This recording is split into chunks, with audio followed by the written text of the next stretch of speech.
سورۃ السجدہ، سورہ سجدہ کا تعارف، مقام نزول۔ سورہ سجدہ آیت نمبر 18 افمن کان مؤمنا سے شروع ہونے والی 3 آیتوں کے علاوہ مکیہ ہے۔ رکوع اور آیات کی تعداد، اس سورت میں 3 رکوع اور 30 آیتیں ہیں۔ سجدہ نام رکھنے کی وجہ، اس سورت کی آیت نمبر 15 میں ان مسلمانوں کا وصف بیان کیا گیا ہے جو قرآن پاک کی آیات سن کر اللہ تعالیٰ کی تسبیح کرتے اور اس کی بارگاہ میں سجدہ ریز ہوتے ہیں۔ اس مناسبت سے اس سورت کا نام سورہ سجدہ رکھا گیا۔ سورہ سجدہ کے فضائل، بخاری شریف کی حدیث ہے۔ حضرت ابو ہریرہ رضی اللہ تعالیٰ عنہ فرماتے ہیں نبی کریم علیہ الصلوۃ والسلام جمعہ کے دن فجر کی نماز میں سورہ سجدہ اور سورہ دہر کی تلاوت فرمایا کرتے تھے۔ حدیث نمبر 2 ترمذی شریف کی حدیث، حضرت جابر رضی اللہ تعالیٰ عنہ فرماتے ہیں کہ نبی اکرم علیہ الصلوۃ والسلام اس وقت تک نیند نہ فرماتے جب تک سورہ سجدہ اور سورہ ملک کی تلاوت نہ فرما لیتے۔ حدیث نمبر 3 حضرت خالد بن معدان رضی اللہ تعالیٰ عنہ فرماتے ہیں نجات دلانے والی سورت کو پڑھا کرو، اور وہ سورت الف لام میم تنزیل ہے۔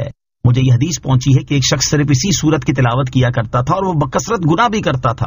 اس شخص کے انتقال کے بعد اس سورت نے اس کے اوپر اپنے پر پھیلا دی اور کہا کہ اے میرے رب عز و جل اس کی مغفرت فرما دے، کیونکہ یہ کثرت سے میری تلاوت کیا کرتا تھا۔ اللہ تعالیٰ نے اس شخص کے بارے میں سورت کی شفاعت قبول فرما لی اور فرمایا اس کے ہر گناہ کے بدلے میں ایک نیکی لکھ دو اور اس کا ایک درجہ بلند کر دو۔ سورہ سجدہ کے مضامین، اس سورت کا مرکزی مضمون یہ ہے کہ مشرکین مرنے کے بعد دوبارہ زندہ کیے جانے کا انکار کرتے تھے، اور اس سورت میں بطور خاص مرنے کے بعد دوبارہ زندہ کیے جانے کو ثابت کیا گیا ہے۔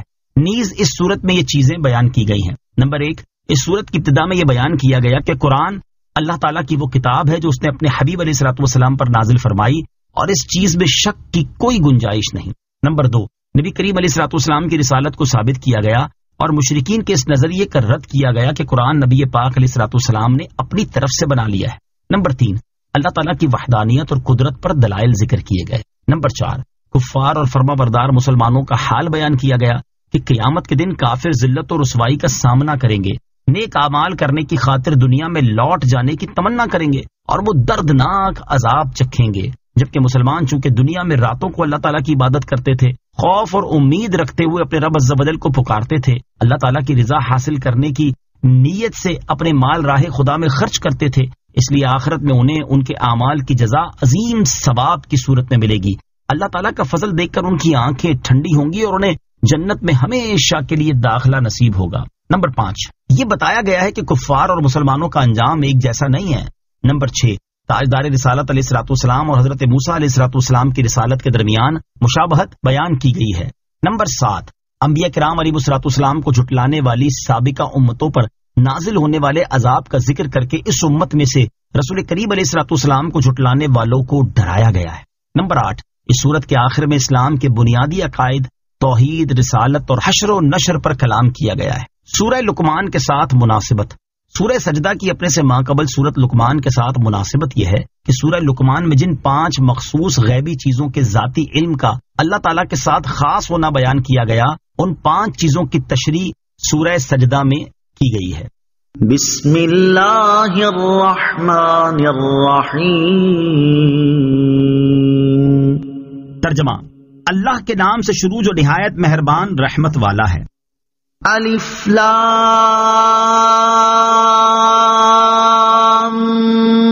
میم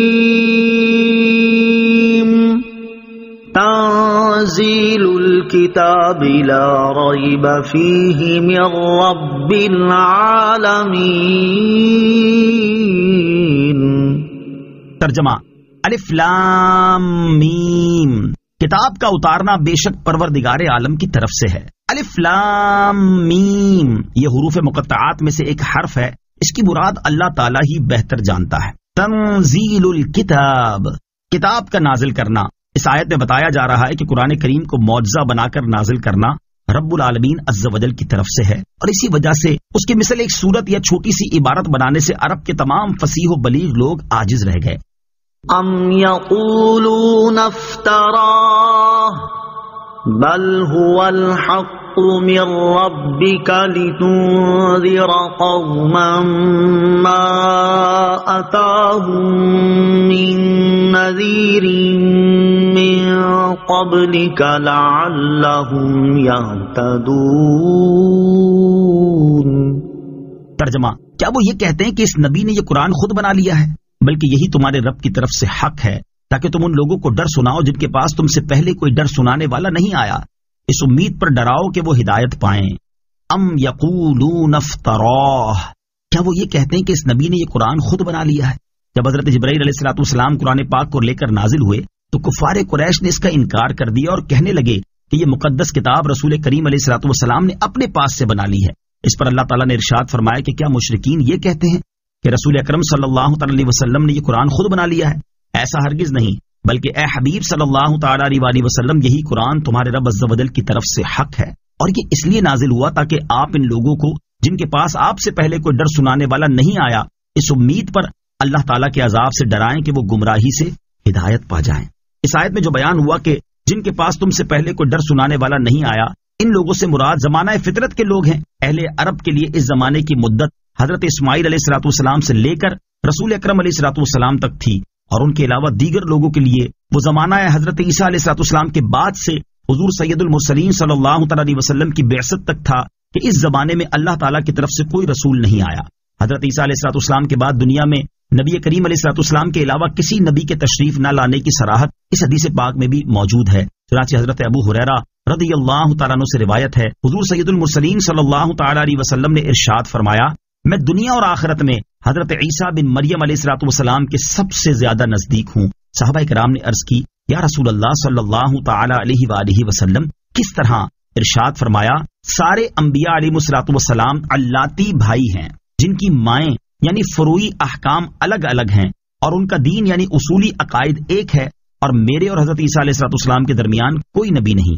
اللہ الذی خلق السماوات والارض وما بینہما فی ستۃ ایام ثم استوى علی العرش ما لکم من دونہ من ولی ولا شفیع افلا تتذکرون۔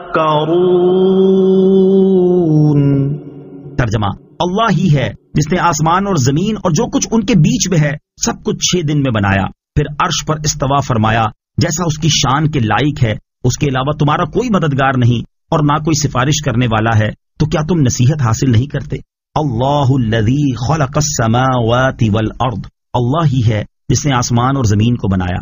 یہاں سے اللہ تعالیٰ نے اپنی وحدانیت اور قدرت کے دلائل بیان فرمائے ہیں۔ یاد رہے کہ آسمان و زمین اور جو کچھ ان کے درمیان ہے اسے 6 دن میں بنانے اور اپنی شان کے لائق عرش پر استوا فرمانے کی تفصیل سورہ اعراف آیت نمبر 54 کے تحت تفسیر میں گزر چکی ہے، اور جن 6 دنوں میں دنیا بنائی ان کی تفصیل سے متعلق یہاں ایک حدیث پاک سماعت کیجیے۔ چنانچہ مسلم شریف کی حدیث ہے، حضرت ابو ہریرہ رضی اللہ تعالیٰ عنہ فرماتے ہیں، حضور اقدس صلی اللہ تعالی علیہ وآلہ وسلم نے میرا ہاتھ پکڑ کر ارشاد فرمایا، اللہ تعالیٰ نے زمین کو ہفتے کے دن پیدا فرمایا، اور اتوار کے دن زمین میں پہاڑوں کو پیدا کیا، اور پیر کے دن درختوں کو پیدا کیا، اور منگل کے دن ناپسندیدہ چیزوں کو پیدا کیا، اور بدھ کے دن نور کو پیدا کیا، اور جمعرات کے دن زمین پر چلنے والے جانداروں کو پیدا کیا، اور تمام مخلوق کے آخر میں حضرت آدم علیہ السلام کو جمعہ کے دن اس کی ساعات میں سے آخری ساعت میں عصر کے بعد سے رات کے وقت کے درمیان پیدا کیا۔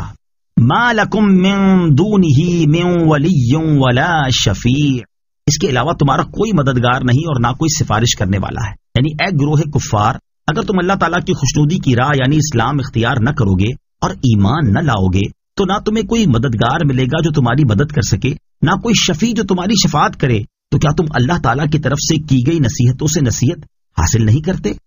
يدبر الامر من السماء الى الارض ثم يعرج اليه في يوم كان مقداره 1000 سنة مما تعدون۔ ترجمہ، وہ آسمان سے زمین تک ہر کام کی تدبیر فرماتا ہے، پھر ہر کام اس دن میں اسی کی طرف رجوع کرے گا جس کی مقدار تمہاری گنتی سے 1000 سال ہے۔ یدبر الامر من السماء الى الارض، وہ آسمان سے زمین تک ہر کام کی تدبیر فرماتا ہے، یعنی اللہ تعالیٰ قیامت تک ہونے والے دنیا کے تمام کاموں کی اپنے حکم، امر اور اپنے قضاء و قدر سے تدبیر فرماتا ہے۔ پھر دنیا کے فنا ہو جانے کے بعد اس دن امر و تدبیر یعنی بندوں کو حاصل ظاہری تصرف بھی اللہ تعالیٰ کے پاس منتقل ہو جائے گا، جس کی مقدار دنیا کے ایام کے حساب سے 1000 سال ہے، اور وہ دن روز قیامت ہے۔ قیامت کے دن کی درازی، یاد رہے کہ قیامت کے دن کی درازی بعض کافروں کے لیے 1000 برس کے برابر ہوگی اور بعض کے لیے 50,000 برس کے برابر، جیسا کہ سورہ معارج میں ہے، تعرج الملائکۃ والروح الیہ فی یوم کان مقدارہ 50,000 سنہ۔ ترجمہ، فرشتے اور جبریل اس کی بارگاہ کی طرف چڑھتے ہیں، وہ عذاب اس دن ہوگا جس کی مقدار 50,000 سال ہے، اور مومن پر یہ دن ایک فرض نماز کے وقت سے بھی ہلکا ہوگا جو دنیا میں پڑھتا تھا، جیسا کہ حضرت ابو سعید خدری رضی اللہ تعالی عنہ سے روایت ہے، حضور اقدس صلی اللہ تعالی علیہ وآلہ وسلم نے ارشاد فرمایا، اس ذات کی قسم جس کے قبضہ قدرت میں میری جان ہے، قیامت کے دن مومن پر ہلکا ہوگا حتیٰ کہ اس فرض نماز سے بھی زیادہ ہلکا ہوگا جو مومن دنیا میں پڑھا کرتا تھا۔ ذَلِكَ عَالِمُ الْغَيْبِ وَالشَّهَادَةِ الْعَزِيزُ الرَّحِيمُ۔ ترجمہ، یہ ہے اللہ ہر پوشیدہ اور کھلی ہوئی بات کو جاننے والا، عزت والا، رحمت والا۔ ذَلِكَ عَالِمُ الْغَيْبِ وَالشَّهَادَةِ، یہ ہے اللہ ہر پوشیدہ اور کھلی ہوئی بات کو جاننے والا۔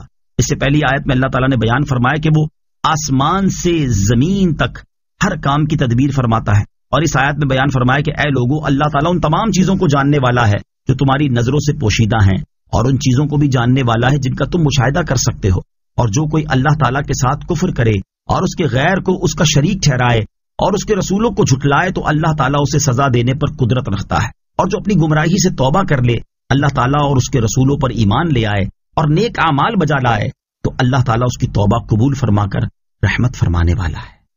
الذي احسن كل شيء خلقه وبدأ خلق الانسان من طين ثم جعل نسله من سلالة من ماء مهين ثم سواه ونفخ فيه من روحه وجعل لكم السمع والأبصار والأفئدة قليلا ما تشكرون۔ ترجمہ، وہ جس نے جو چیز بنائی خوب بنائی اور انسان کی پیدائش کی ابتدا مٹی سے فرمائی، پھر اس کی نسل ایک بے قدر پانی کے خلاصے سے بنائی، پھر اسے ٹھیک بنایا اور اس میں اپنی طرف کی روح پھونکی، اور تمہارے کان اور آنکھیں اور دل بنائے، تم بہت تھوڑا شکر ادا کرتے ہو۔ الذی احسن کل شیء خلقہ، وہ جس نے جو چیز بنائی خوب بنائی۔ اس آیت اور اس کے بعد والی 2 آیات میں اللہ تعالیٰ نے اپنی مزید صفات بیان کرتے ہوئے فرمایا کہ اس نے جو چیز بھی بنائی وہ حکمت کے تقاضے کے عین مطابق بنائی ہے۔ ہر جاندار کو وہ صورت دی جو اس کے معاش کے لیے بہتر ہے، اور اس کو ایسے اعضاء عطا فرمائے جو اس کے معاش کے لیے مناسب ہیں، اور اللہ تعالیٰ نے حضرت آدم علیہ السلام کو مٹی سے بنا کر انسان کی پیدائش کی ابتدا مٹی سے فرمائی، پھر ان کی نسل ایک بے قدر پانی کے خلاصے یعنی نطفے سے بنائی، پھر اسے مکمل درست بنایا اور اس میں اپنی طرف کی روح پھونکی، اور اس کو بے حس بے جان ہونے کے بعد حساس اور جاندار کیا، اور تمہارے کان آنکھیں اور دل بنائے تاکہ تم سنو دیکھو اور سمجھو، اور تمہارا حال یہ ہے کہ ان عظیم نعمتوں کے مقابلے میں تم رب تعالیٰ کا بہت تھوڑا شکر ادا کرتے ہو۔ وَقَالُوا أَإِذَا ضَلَلْنَا فِي الْأَرْضِ أَإِنَّا لَفِي خَلْقٍ جَدِيدٍ بَلْ هُمْ بِلِقَاءِ رَبِّهِمْ كَافِرُونَ۔ ترجمہ، اور انہوں نے کہا کہ جب ہم مٹی میں گم ہو جائیں گے تو کیا پھر نئے سرے سے پیدا کیے جائیں گے؟ بلکہ وہ اپنے رب کی ملاقات کے منکر ہیں۔ وقالو، اور انہوں نے کہا۔ قیامت کے بارے میں کفار جس شبے پہ مبتلا تھے یہاں اس کا ذکر کیا جا رہا ہے۔ چنانچہ ارشاد فرمائے کہ مرنے کے بعد اٹھنے کا انکار کرنے والے کہتے ہیں کہ کیا جب ہم مٹی میں مل کر خاک ہو جائیں گے اور ہمارے اجزاء مٹی سے ممتاز نہ رہیں گے تو ہم پھر نئے سرے سے پیدا کیے جائیں گے؟ ان کا رد کرتے ہوئے اللہ تعالیٰ نے ارشاد فرمایا کہ یہ کفار صرف اللہ تعالیٰ کی قدرت کے ہی منکر نہیں بلکہ وہ موت کے بعد اٹھنے اور زندہ کیے جانے کا انکار کر کے اس انتہا تک پہنچ گئے ہیں کہ عاقبت کے تمام امور کے منکر ہیں، حتیٰ کہ رب عز و جل کے حضور حاضر ہونے کا بھی انکار کرتے ہیں۔ قُلْ يَتَوَفَّاكُم مَلَكُ الْمَوْتِ الَّذِي وُكِّلَ بِكُمْ ثُمَّ إِلَى رَبِّكُمْ تُرْجَعُونَ۔ ترجمہ، تم فرماؤ تمہیں موت کا فرشتہ وفات دیتا ہے جو تم پر مقرر ہے، پھر تم اپنے رب کی طرف واپس کیے جاؤ گے۔ قُلْ يَتَوَفَّاكُم مَلَكُ الْمَوْتِ، تم فرماؤ تمہیں موت کا فرشتہ وفات دیتا ہے۔ اس فرشتے کا نام حضرت عزرائیل علیہ السلام ہے اور وہ اللہ تعالیٰ کی طرف سے روحیں قبض کرنے پر مقرر ہیں۔ اپنے کام میں کچھ غفلت نہیں کرتے اور جس کی موت کا وقت آ جاتا ہے بلا تاخیر اس کی روح قبض کر لیتے ہیں۔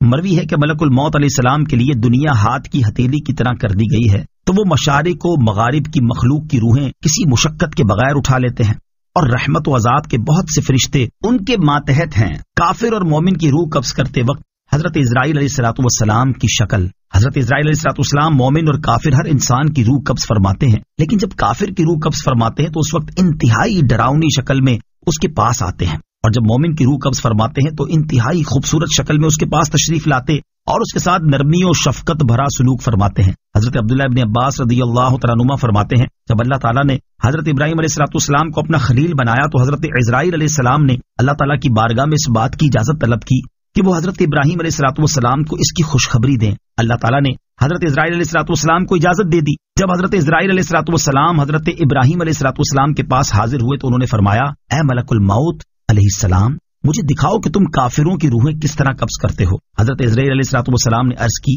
اے ابراہیم علیہ السلام، آپ اس وقت کی میری حالت کو دیکھ نہیں سکیں گے۔ حضرت ابراہیم علیہ السلام نے فرمایا، میں دیکھ سکنے کی طاقت رکھتا ہوں۔ حضرت عزرائیل علیہ السلام نے عرض کی، آپ اپنا رخ پھیر لیجئے۔ جب کچھ دیر بعد حضرت ابراہیم علیہ السلام نے پلٹ کر ملک الموت کی طرف دیکھا تو وہ سیاہ رنگ کے آدمی کی شکل میں تھے، ان کا سر آسمان تک پہنچ رہا تھا، ان کے منہ سے آگ کے شعلے نکل رہے تھے، اور ان کے جسم کا ہر بال ایک ایسے انسان کی صورت میں تھا جس کے منہ اور کانوں سے آگ کے شعلے نکل رہے تھے۔ حضرت عزرائیل علیہ السلام کی یہ حالت دیکھ کر حضرت ابراہیم علیہ السلام پر غشی طاری ہو گئی۔ کچھ دیر بعد افاقہ ہوا اور اس عرصے میں ملک الموت علیہ السلام اپنی پہلی صورت میں آ چکے تھے۔ حضرت ابراہیم علیہ السلام نے فرمایا، اے ملک الموت، اگر کافر کو موت کے وقت آپ کی یہ صورت دیکھنے کے علاوہ کوئی اور غم یا آزمائش نہ بھی پہنچے تو یہی اس کے لیے کافی ہے۔ اب مجھے دکھاؤ کہ تم مومن کی روح کس طرح قبض کرتے ہو۔ حضرت عزرائیل علیہ السلام نے عرض کی، اپنا رخ پھیر لیجئے۔ حضرت ابراہیم علیہ السلام نے اپنا رخ پھیر لیا اور کچھ دیر بعد ملک الموت کی طرف دیکھا تو وہ سفید کپڑوں میں ملبوس ایک انتہائی خوبصورت چہرے والے نوجوان کی شکل میں موجود تھے۔ حضرت ابراہیم علیہ السلام نے فرمایا، اگر مومن اپنی موت کے وقت آپ کی صورت کے علاوہ کوئی اور آنکھوں کی ٹھنڈک یا کرامت نہ بھی دیکھ سکے تو یہی اس کے لیے کافی ہے۔ حضرت خزرج رضی اللہ تعالیٰ عنہ فرماتے ہیں کہ حضور اقدس علیہ السلام نے ایک انصاری صحابی رضی اللہ تعالیٰ عنہ کے پاس حضرت عزرائیل علیہ السلام کو کھڑے ہوئے دیکھا تو فرمایا، اے ملک الموت، میرے صحابی کے ساتھ نرمی اور شفقت سے پیش آنا کیونکہ وہ مومن ہے۔ حضرت عزرائیل علیہ السلام نے عرض کی، یا رسول اللہ صلی اللہ علیہ وسلم، آپ خوش رہیں اور آپ کی آنکھیں ٹھنڈی ہوں، میں آپ پر ایمان لانے والے ہر شخص کے ساتھ انتہائی نرمی اور شفقت سے پیش آتا ہوں۔ ثم الی ربکم ترجعون، پھر تم اپنے رب کی طرف واپس کیے جاؤ گے، یعنی موت کے بعد تم اپنے رب عز و جل کی طرف واپس کیے جاؤ گے اور حساب و جزا کے لیے زندہ کر کے اٹھائے جاؤ گے۔ وَلَوْ تَرَىٰ إِذِ الْمُجْرِمُونَ نَاكِسُو رُءُوسِهِمْ عِندَ رَبِّهِمْ رَبَّنَا أَبْصَرْنَا وَسَمِعْنَا فَارْجِعْنَا نَعْمَلْ صَالِحًا إِنَّا مُوقِنُونَ۔ ترجمہ، اور کسی طرح تم دیکھتے جب مجرم اپنے رب کے پاس اپنے سروں کو نیچے جھکائے ہوں گے اور کہتے ہوں گے، اے ہمارے رب، ہم نے دیکھا اور سنا، تو ہمیں واپس بھیج دے تاکہ نیک کام کریں، بے شک ہم یقین کرنے والے ہیں۔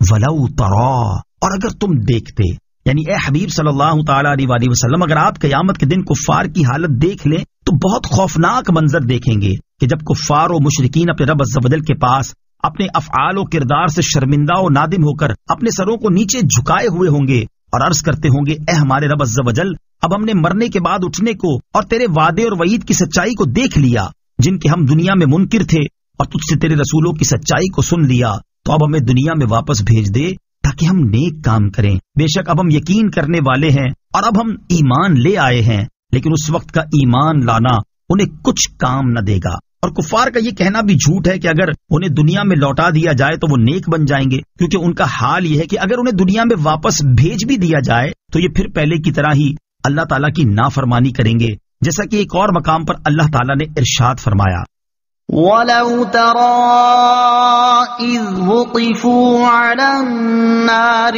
فَقَالُوا يَا لَيْتَنَا نُرَدُّ وَلَا نُكَذِّبَ بِآيَاتِ رَبِّنَا وَنَكُونَ مِنَ الْمُؤْمِنِينَ بل بدا لهم ما كانوا يخفون من قبل ولو ردوا لعادوا لما نهوا عنه وإنهم لكاذبون. ترجمہ کنز العرفان. اور اگر آپ دیکھیں جب انہیں آگ پر کھڑا کیا جائے گا پھر یہ کہیں گے اے کاش کہ ہمیں واپس بھیج دیا جائے اور ہم اپنے رب کی آیتیں نہ جھٹلائیں اور مسلمان ہو جائیں، بلکہ پہلے جو یہ چھپا رہے تھے وہ ان پر کھل گیا ہے. اور اگر انہیں لوٹا دیا جائے تو پھر وہی کریں گے جس سے انہیں منع کیا گیا تھا، اور بے شک یہ ضرور جھوٹے ہیں. وَلَوْ شِئْنَا لَآتَيْنَا كُلَّ نَفْسٍ هُدَاهَا وَلَكِنْ حَقَّ الْقَوْلُ مِنِّي لَأَمْلَأَنَّ جَهَنَّمَ مِنَ الْجِنَّةِ وَالنَّاسِ أَجْمَعِينَ. ترجمہ. اور اگر ہم چاہتے تو ہر جان کو اس کی ہدایت دے دیتے، مگر میری یہ بات طے ہو چکی ہے کہ میں ضرور جہنم کو جنوں اور انسانوں سب سے بھر دوں گا. وَلَوْ شِئْنَا. اور اگر ہم چاہتے، اس آیت میں اللہ تعالیٰ نے ارشاد فرمایا کہ اگر ہم چاہتے تو ہر جان کو ایمان کی ہدایت اور توفیق دے دیتے اور اس پر ایسا لطف و کرم کرتے کہ اگر وہ اس کو اختیار کرتا تو راہ یاب ہوتا، لیکن ہم نے ایسا نہ کیا کیونکہ ہم کافروں کو جانتے تھے کہ وہ کفر ہی اختیار کریں گے. اور میری یہ بات طے ہو چکی ہے کہ میں ضرور جہنم کو ان جنوں اور انسانوں سے بھر دوں گا جنہوں نے کفر اختیار کیا ہے. جنوں اور انسانوں سے جہنم کو بھر دیا جائے گا. معلوم ہوا کہ جہنم کو کافر جنوں اور انسانوں سے بھر دیا جائے گا. ایک اور مقام پر ابلیس کو مخاطب کرتے ہوئے اللہ تعالیٰ ارشاد فرماتا ہے، لَأَمْلَأَنَّ جَهَنَّمَ مِنكَ وَمِمَّن تَبِعَكَ مِنْهُمْ أَجْمَعِينَ. ترجمہ. بے شک میں ضرور تجھ سے اور تیری پیروی کرنے والوں سے سب سے جہنم بھر دوں گا. فَذُوقُوا بِمَا نَسِيتُمْ لِقَاءَ يَوْمِكُمْ هَذَا إِنَّا نَسِينَاكُمْ وَذُوقُوا عَذَابَ الْخُلْدِ بِمَا كُنتُمْ تَعْمَلُونَ.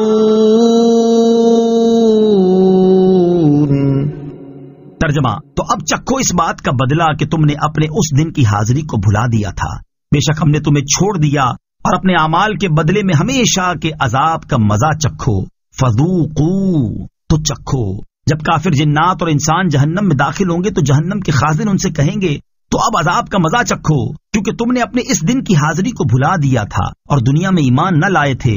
بے شک ہم نے تمہیں عذاب میں چھوڑ دیا، اب تمہاری طرف کوئی توجہ نہ ہوگی اور تم اپنے کفر و تکذیب کے بدلے میں ہمیشہ کے عذاب کا مزہ چکھو. انما يؤمن بآياتنا الذين اذا ذكروا بها خروا سجدا وسبحوا بحمد ربهم وهم لا يستكبرون. ترجمہ. ہماری آیتوں پر وہی لوگ ایمان لاتے ہیں کہ جب ان آیتوں کے ذریعے انہیں نصیحت کی جاتی ہے تو وہ سجدے میں گر جاتے ہیں اور اپنے رب کی تعریف کرتے ہوئے اس کی پاکی بیان کرتے ہیں اور وہ تکبر نہیں کرتے. انما یؤمن بآیاتنا. ہماری آیتوں پر وہی لوگ ایمان لاتے ہیں. اس آیت میں اللہ تعالیٰ نے اپنے حبیب علیہ الصلوۃ والسلام کو تسلی دیتے ہوئے ارشاد فرمایا کہ اے حبیب صلی اللہ تعالیٰ علیہ وسلم، کفار کے ایمان نہ لانے کی وجہ سے آپ غمزدہ نہ ہوں. آپ پر اور قرآن کی آیتوں پر وہی لوگ ایمان لاتے ہیں جو قرآن میں غور و فکر کرتے اور اس سے نصیحت حاصل کرتے ہیں. اور یہ وہ لوگ ہیں کہ جب قرآن کی آیتوں کے ذریعے انہیں نصیحت کی جاتی ہے تو وہ خشوع و خضوع سے اور اسلام کی نعمت نصیب ہونے پر شکر گزاری کے لیے سجدے میں گر جاتے ہیں اور اپنے رب عز و جل کی تعریف کرتے ہوئے اس کی پاکی بیان کرتے ہیں اور وہ اس کی عبادت کرنے سے تکبر نہیں کرتے۔ نوٹ، یاد رہے کہ یہ آیات سجدہ میں سے ہے، اسے پڑھنے اور سننے والے پر سجدہ تلاوت کرنا واجب ہے۔ واضح رہے کہ ریکارڈڈ آیت سجدہ سننے سے سجدہ تلاوت واجب نہیں ہوتا۔ تتجافى جنوبهم عن المضاجع يدعون ربهم خوفا وطمعا ومما رزقناهم ينفقون۔ ترجمہ، ان کی کروٹیں ان کی خواب گاہوں سے جدا رہتی ہیں اور وہ ڈرتے اور امید کرتے اپنے رب کو پکارتے ہیں اور ہمارے دیے ہوئے میں سے خیرات کرتے ہیں۔ تتجافى جنوبهم عن المضاجع، ان کی کروٹیں ان کی خواب گاہوں سے جدا رہتی ہیں۔ اس آیت میں ایمان والوں کے اوصاف بیان کرتے ہوئے ارشاد فرمایا کہ وہ رات کے وقت نوافل پڑھنے کے لیے نرم و گداز بستروں کی راحت کو چھوڑ کر اٹھتے ہیں اور ذکر و عبادت الہی میں مشغول ہو جاتے ہیں، نیز اللہ تعالیٰ کے عذاب سے ڈرتے اور اس کی رحمت کی امید کرتے ہوئے اسے پکارتے ہیں۔ نماز تہجد کے دو فضائل۔ اس آیت کے مفہوم میں رات میں عبادت کرنا اور تہجد پڑھنا سب داخل ہیں۔ اس مناسبت سے یہاں تہجد کی نماز ادا کرنے کے دو فضائل سماعت کیجیے۔ نمبر 1، ترمذی شریف کی حدیث ہے، حضرت علی المرتضیٰ کرم اللہ تعالی وجہ الکریم سے روایت ہے، نبی کریم صلی اللہ تعالی علیہ وآلہ وسلم نے ارشاد فرمایا، جنت میں بالا خانے ہیں جن کے بیرونی حصے اندر سے اور اندر کے حصے باہر سے نظر آتے ہوں گے۔ ایک عرابی نے کھڑے ہو کر عرض کی، یا رسول اللہ صلی اللہ تعالی علیہ وآلہ وسلم، یہ کس کے لیے ہوں گے؟ حضور اقدس علیہ الصلوۃ والسلام نے ارشاد فرمایا، جو اچھی گفتگو کرے، کھانا کھلائے، ہمیشہ روزہ رکھے اور رات میں نماز ادا کرے جبکہ لوگ سوئے ہوئے ہوں۔ حدیث نمبر 2، حضرت اسماء بنت یزید رضی اللہ تعالی عنہا سے روایت ہے، رسول اللہ صلی اللہ تعالی علیہ وآلہ وسلم نے ارشاد فرمایا، لوگ قیامت کے دن ایک میدان میں جمع کیے جائیں گے تو ایک پکارنے والا پکارے گا، وہ لوگ کہاں ہیں جن کے پہلو اپنی خواب گاہوں سے الگ رہتے تھے؟ چنانچہ وہ لوگ کھڑے ہو جائیں گے اور وہ تھوڑے ہوں گے اور وہ جنت میں بغیر حساب داخل ہوں گے، پھر باقی تمام لوگوں کو حساب کی جگہ کی طرف جانے کا حکم دیا جائے گا۔ وَمِمَّا رَزَقْنَاهُمْ يُنْفِقُونَ، اور ہمارے دیے ہوئے میں سے خرچ کرتے ہیں۔ یعنی ایمان والوں کا ایک وصف یہ ہے کہ ہم نے انہیں جو مال عطا کیا ہے اس میں سے وہ نیکی اور بھلائی کے کاموں میں خرچ کرتے ہیں۔ زائد مال راہ خدا میں خرچ کرنے کی فضیلت، حضرت ابو عبیدہ بن جراح رضی اللہ تعالی عنہ فرماتے ہیں، میں نے رسول پاک علیہ الصلوۃ والسلام کو ارشاد فرماتے ہوئے سنا کہ جس نے اپنا زائد مال راہ خدا میں خرچ کیا تو اس کے لیے 700 گنا اجر ہے، اور جس نے اپنی جان اور اپنے اہل و عیال پر خرچ کیا یا کسی مریض کی عیادت کی یا اذیت دینے والی چیز کو ہٹایا تو اس کے لیے 10 گنا اجر ہے۔ فلا تعلم نفس ما اخفی لهم من قرۃ اعین جزاء بما كانوا يعملون۔ ترجمہ، تو کسی جان کو معلوم نہیں وہ آنکھوں کی ٹھنڈک جو ان کے لیے ان کے اعمال کے بدلے میں چھپا رکھی ہے۔ فلا تعلم نفس، تو کسی جان کو نہیں معلوم۔ اس آیت کا معنی یہ ہے کہ جنت کی نعمتیں آدمی کے تصور سے بڑھ کر ہیں۔ اللہ تعالیٰ نے ایمان والوں کے لیے نیک اعمال کے بدلے میں کیسی کیسی آنکھوں کی ٹھنڈک چھپا رکھی ہے، کسی جان کو اس چیز کا تفصیلی علم نہیں۔ جنتی نعمتوں سے متعلق 2 احادیث، آیت کی مناسبت سے یہاں جنتی نعمتوں سے متعلق 2 احادیث سماعت کیجیے۔ نمبر 1، بخاری شریف کی حدیث ہے، حضرت ابو ہریرہ رضی اللہ تعالیٰ عنہ سے روایت ہے، نبی کریم صلی اللہ تعالی علیہ وآلہ وسلم نے ارشاد فرمایا، اللہ تعالیٰ فرماتا ہے کہ میں نے اپنے نیک بندوں کے لیے ایسی نعمتیں تیار کر رکھی ہیں جنہیں نہ کسی آنکھ نے دیکھا، نہ کسی کان نے سنا، اور نہ ہی کسی انسان کے دل پر اس کا خطرہ گزرا۔ اگر تم چاہو تو یہ آیت پڑھ لو، فلا تعلم نفس ما اخفی لهم من قرۃ اعین۔ حدیث نمبر 2، ترمذی شریف کی حدیث ہے، حضرت مغیرہ بن شعبہ رضی اللہ تعالیٰ عنہ سے روایت ہے، حضور اقدس صلی اللہ تعالی علیہ وآلہ وسلم نے ارشاد فرمایا، حضرت موسیٰ علیہ الصلوۃ والسلام نے اپنے رب عز و جل سے دریافت کیا، اے میرے رب عز و جل، سب سے کم درجے کا جنتی کون ہوگا؟ اللہ تعالیٰ نے فرمایا، ایک آدمی ہوگا جو تمام اہل جنت کی جنت میں داخل ہونے کے بعد آئے گا، اس سے کہا جائے گا داخل ہو جا، وہ کہے گا میں کیسے داخل ہوں، حالانکہ تمام لوگ اپنی اپنی جگہوں پر پہنچ چکے اور انہوں نے جو کچھ لینا تھا وہ لے لیا۔ اس سے کہا جائے گا کیا تجھے یہ بات پسند ہے کہ تجھے اتنا دیا جائے جتنا دنیا میں کسی بادشاہ کے پاس تھا؟ وہ عرض کرے گا، اے میرے رب عز و جل، ہاں مجھے یہ پسند ہے۔ اس سے کہا جائے گا تجھے اتنا دیا گیا اور اس سے 3 گنا زائد بھی ملے گا۔ وہ عرض کرے گا، اے میرے رب عز و جل، میں راضی ہوں۔ اسے کہا جائے گا تجھے یہ سب کچھ اور اس سے 10 گنا مزید دیا جائے گا. وہ عرض کرے گا اے میرے اللہ عز و جل میں راضی ہوں. اس سے پھر کہا جائے گا اس کے علاوہ تجھے وہ کچھ بھی ملے گا جس کا تمہارا جی چاہے اور جس سے تمہاری آنکھیں ٹھنڈی ہوں. أَفَمَنْ كَانَ مُؤْمِنًا كَمَنْ كَانَ فَاسِقًا لَا يَسْتَوُونَ أَمَّا الَّذِينَ آمَنُوا وَعَمِلُوا الصَّالِحَاتِ فَلَهُمْ جَنَّاتُ الْمَأْوَى نُزُلًا بِمَا كَانُوا يَعْمَلُونَ وَأَمَّا الَّذِينَ فَسَقُوا فَمَأْوَاهُمُ النَّارُ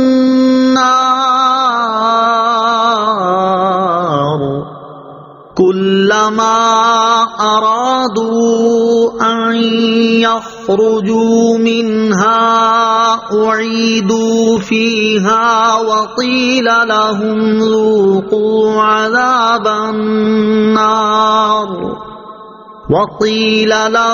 ذُوقُوا عَذَابَ النَّارِ الَّذِي كُنتُم بِهِ تُكَذِّبُونَ. ترجمہ: تو کیا جو ایمان والا ہے وہ اس جیسا ہو جائے گا جو نافرمان ہے؟ یہ برابر نہیں ہے. بہرحال جو ایمان لائے اور انہوں نے اچھے کام کیے تو ان کے لیے ان کے اعمال کے بدلے میں مہمانی کے طور پر رہنے کے باغات ہیں، اور وہ جو نافرمان ہوئے تو ان کا ٹھکانہ آگ ہے. جب کبھی اس میں سے نکلنا چاہیں گے تو پھر اسی میں پھیر دیے جائیں گے، اور ان سے کہا جائے گا اس آگ کا عذاب چکھو جسے تم جھٹلاتے تھے. افمن کان مؤمنا، تو کیا جو ایمان والا ہے، یعنی دنیاوی مال و اسباب اور تیز تراری، مال و دولت، قوت و طاقت جن پر لوگ ناز کرتے ہیں، حقیقت میں تعریف کے قابل نہیں. انسان کا فضل و شرف ایمان اور تقوی میں ہے. جسے یہ دولت نصیب نہیں وہ انتہا درجے کا ناکارہ ہے. لہذا کافر و مومن آپس میں برابر نہیں ہو سکتے. اما الذین آمنوا، بہرحال جو ایمان لائے. کافر اور مومن کے دنیاوی احوال بیان کرنے کے بعد اس آیت سے ان دونوں گروہوں کے اخروی مراتب بیان کیے جا رہے ہیں. چنانچہ اس آیت اور اس کے بعد والی آیت کا خلاصہ یہ ہے کہ دنیا میں ایمان لانے والوں اور نیک اعمال کرنے والوں کی جنت ماوا میں عزت و اکرام کے ساتھ مہمان نوازی کی جائے گی، جبکہ دنیا میں کفر کرنے والوں کا قیامت کے دن ٹھکانہ آگ ہے، اور جہنم میں ان کا حال یہ ہوگا کہ جب کبھی اس میں سے نکلنا چاہیں گے تو پھر اسی میں پھیر دیے جائیں گے. یعنی وہ جہنم کے بھڑکتے ہوئے شعلوں میں اتنا اچھلیں گے کہ دوزخ کے منہ پر آ جائیں گے. قریب ہوگا کہ تڑپ کر باہر نکل پڑیں کہ فرشتے ان کے جسموں پر گرز مار کر پھر نیچے گرا دیں گے، اور ان سے کہا جائے گا اس آگ کا عذاب چکھو جسے تم دنیا میں جھٹلاتے تھے کہ دوزخ کے عذاب نام کی کوئی چیز نہیں. وَلَنُذِيقَنَّهُم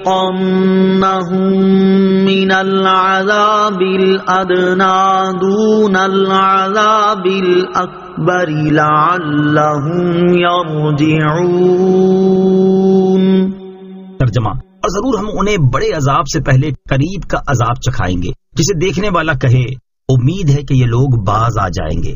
وَلَنُذِيقَنَّهُمْ، اور ضرور ہم انہیں چکھائیں گے. اس سے پہلی آیت میں کفار کو اخروی عذاب کی وعید سنائی گئی، اور یہاں فرمایا جا رہا ہے کہ جس عذاب کی وعید سنائی وہ تو قیامت کے دن ہوگا، لیکن اس سے پہلے ہم کافروں کو دنیا کا عذاب ضرور چکھائیں گے جو آخرت کے مقابلے میں قریب اور اخروی عذاب سے کم ہے، تاکہ اس عذاب کو دیکھ کر وہ اپنے کفر اور نافرمانی سے توبہ کریں اور ایمان لے آئیں. ادنا یعنی قریبی عذاب سے مراد دنیا کے مصائب، آفات اور بیماریاں ہیں جن میں بندوں کو اس لیے مبتلا کیا جاتا ہے تاکہ وہ توبہ کر لیں. کفار مکہ کے ساتھ بھی اسی طرح ہوا کہ وہ امراض و مصائب میں گرفتار ہوئے، 7 برس قحط کی ایسی سخت مصیبت میں مبتلا رہے کہ ہڈیاں، مردار اور کتے تک کھا گئے، اور غزوہ بدر میں قتل اور گرفتار بھی ہوئے.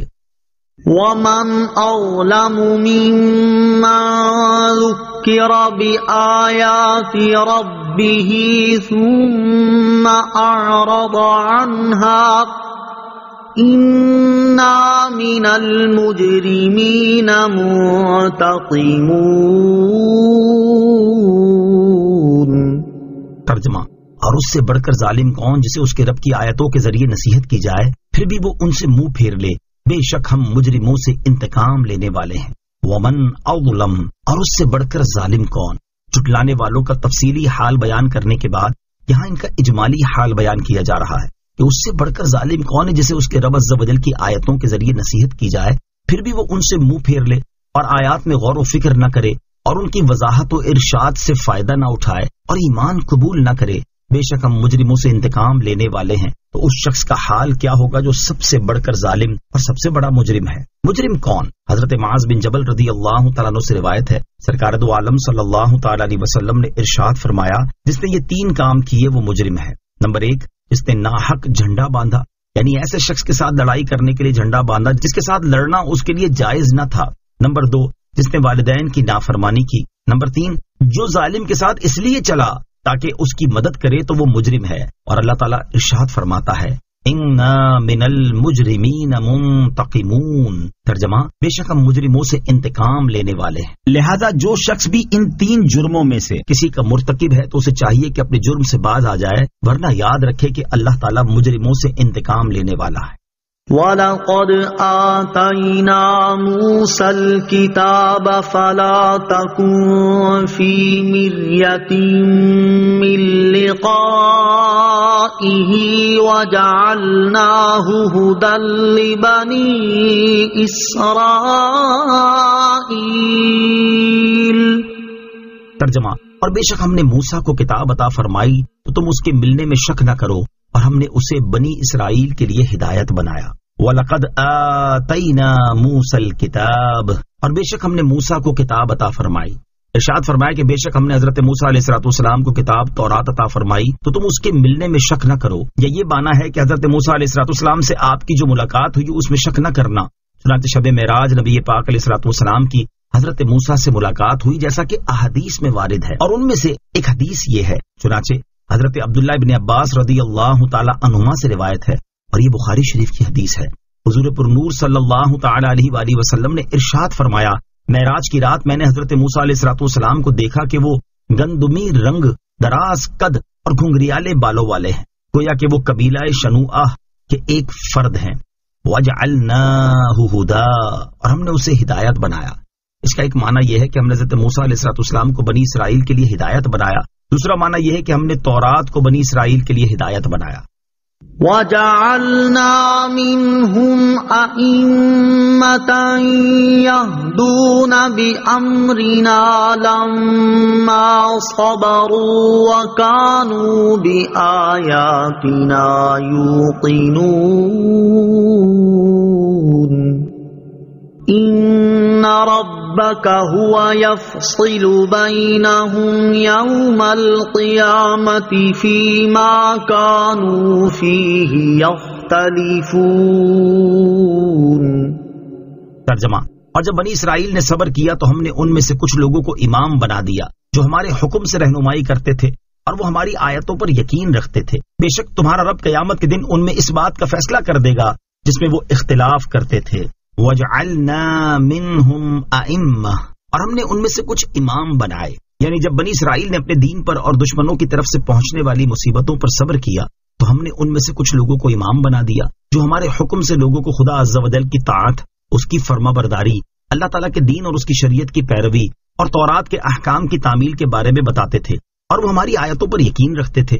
یہ امام بنی اسرائیل کے انبیاء علیہ السلام تھے یا انبیاء کرام علیہ السلام کی پیروی کرنے والے۔ صبر کا ثمرہ اور اس کی فضیلت، اس آیت سے معلوم ہوا کہ صبر کا ثمرہ اپنی نوعیت کے اعتبار سے بعض اوقات یہ بھی ہوتا ہے کہ صبر کرنے والے کو امامت اور پیشوائی نصیب ہو جاتی ہے۔ صبر کے بارے میں حضرت ابو ہریرہ رضی اللہ تعالیٰ عنہ سے روایت ہے، نبی اکرم علیہ السلام نے ارشاد فرمایا، بندے کو صبر سے زیادہ کوئی بھلائی عطا نہیں کی گئی، لہذا جس پر کوئی آفت یا مصیبت آئی ہو یا وہ کسی پریشانی کا شکار ہو تو اسے چاہیے کہ اس پر صبر کرے اور اللہ تعالیٰ کی رضا پر راضی رہے۔ ان ربک هو یفصل بینہم، بے شک تمہارا رب ان میں فیصلہ کر دے گا، یعنی اللہ تعالیٰ قیامت کے دن انبیاء کرام علیہ السلام میں اور ان کی امتوں میں یا مومنین اور مشرکین کے درمیان دینی امور میں سے اس بات کا فیصلہ کر دے گا جس میں وہ اختلاف کرتے تھے، اور حق و باطل والوں کو جدا جدا ممتاز کر دے گا۔ اولم یہد لہم کم اہلکنا من قبلہم من القرون یمشون فی مساکنہم ان فی ذلک لآیات افلا یسمعون۔ ترجمہ، اور کیا اس بات نے ان کی رہنمائی نہیں کی کہ ہم نے ان سے پہلے کتنی قومیں ہلاک کر دی جن کے رہائشی مقامات میں یہ چلتے پھرتے ہیں، بے شک اس میں ضرور نشانیاں ہیں، تو کیا یہ سنتے نہیں؟ اولم یہدی لہم، اور کیا اس بات نے ان کی رہنمائی نہیں کی؟ یعنی کیا اس بات نے اہل مکہ کی رہنمائی نہیں کی کہ ہم نے ان سے پہلے کتنی امتیں جیسے عاد، سمود اور قوم لوط وغیرہ ہلاک کر دی، اور آج اہل مکہ جب تجارت کے سلسلے میں ملک شام کے سفر کرتے ہیں تو ان لوگوں کے منازل اور شہروں میں گزرتے ہیں اور ان کی ہلاکت کے آثار دیکھتے ہیں۔ بے شک اس ہلاکت اور اس سے متعلقہ آثار میں ضرور عبرت کی نشانیاں ہیں، تو کیا یہ قرآن کو غور سے نہیں سنتے جو عبرت اور نصیحت حاصل کریں؟ یاد رہے کہ برباد شدہ لوگوں کی بستیوں کو عبرت کی نگاہ سے دیکھنا بہت اچھا ہے، اور اسی طرح مقبول بندوں کے آثار یعنی مزارات کی زیارت بھی بہت عمدہ ہے۔ پہلے سے گناہوں کو خوف اور دوسرے سے نیکیوں کی محبت پیدا ہوتی ہے۔ اولم يروا انا نسوق الماء الى الارض الجرز فنخرج به زرعا تأكل منه انعامهم وانفسهم افلا يبصرون۔ ترجمہ، اور کیا انہوں نے نہیں دیکھا کہ ہم خشک زمین کی طرف پانی بھیجتے ہیں، پھر اس سے کھیتی نکالتے ہیں جس میں سے ان کے چوپائے اور وہ خود کھاتے ہیں، تو کیا وہ دیکھتے نہیں؟ اولم یرو، اور کیا انہوں نے نہیں دیکھا؟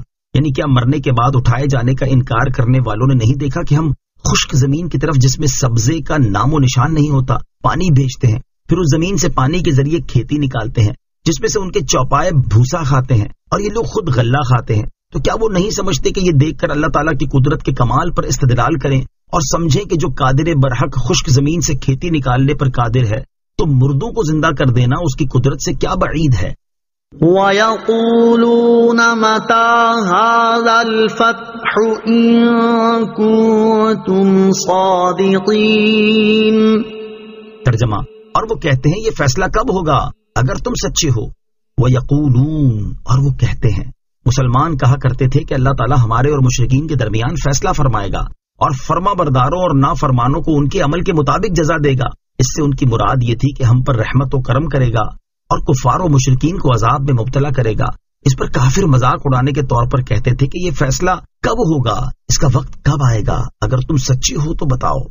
قُلْ يَوْمَ الْفَتْحِ لَا يَنفَعُ الَّذِينَ كَفَرُوا إِيمَانُهُمْ وَلَا هُمْ يُنظَرُونَ